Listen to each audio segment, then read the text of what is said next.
channel. It's your girl Florishalax with the vibes, you know the drill.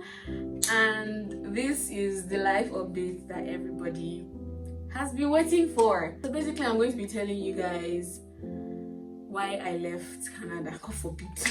God forbid, God forbid, God forbid, God forbid. I've started this video on the wrong note. See that, please. Please, you guys. See.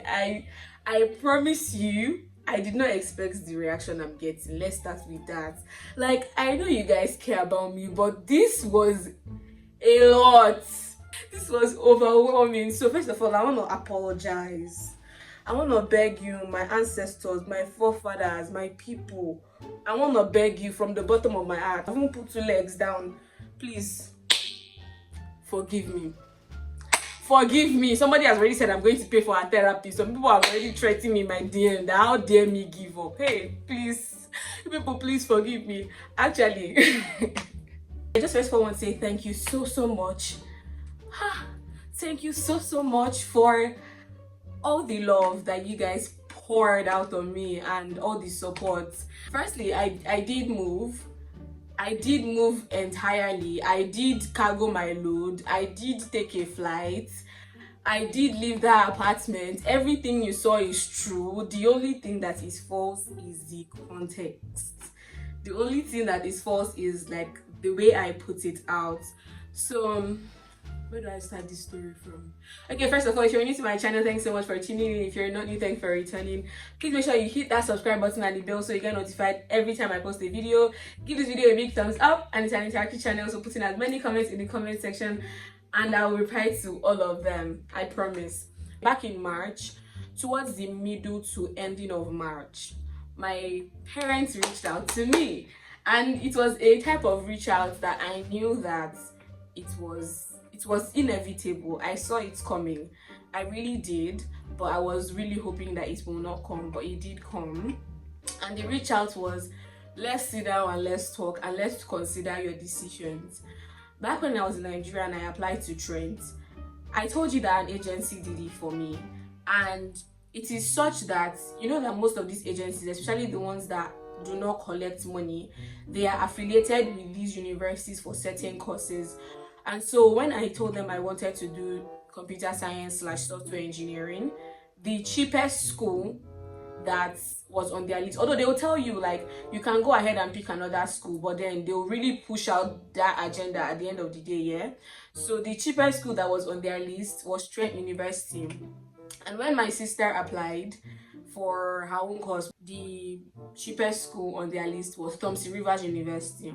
And Trent University school fees is almost 2 times Thompson Rivers University school fees. Now, it's easy to assume that it was because of the course I wanted to do, but at the end of the day, it is the same amount in TRU. I applied with the agency and then I chose Trent and then they put me there.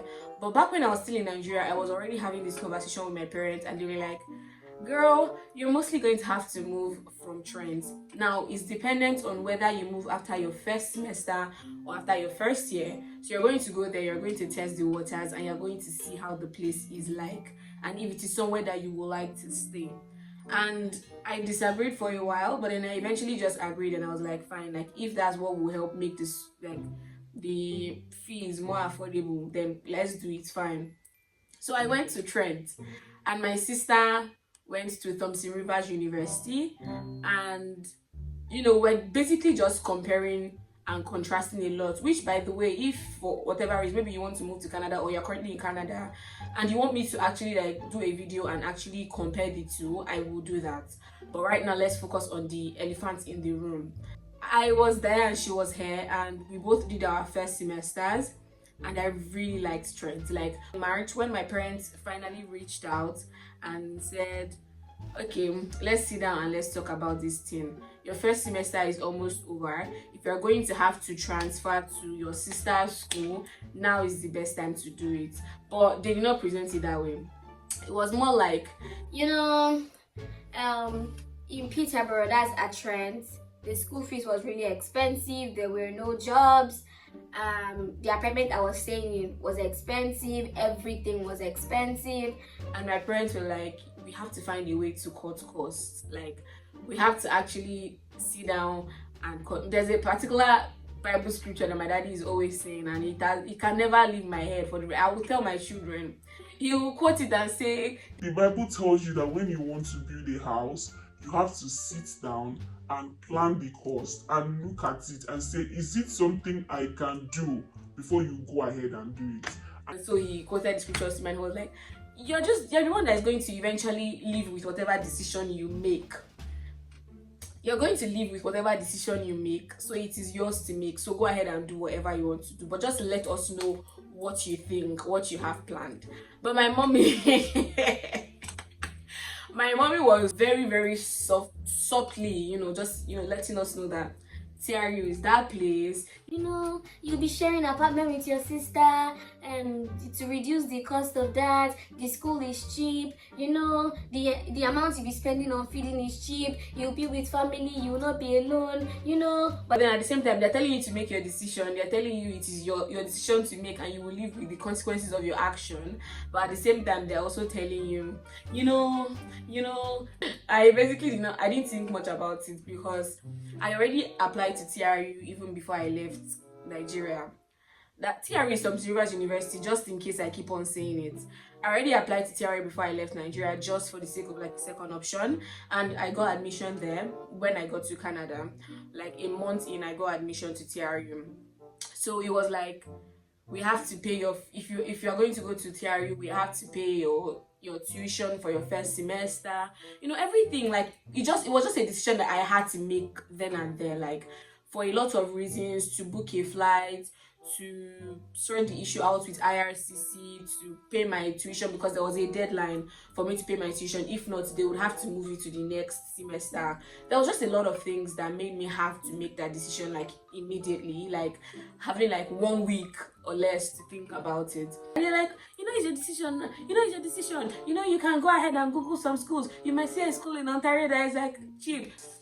Let's just go to TRU. We all know that my mother wants me there. For whatever reason, they won her heart when they had this Sheraton events back in Nigeria, before my sister left.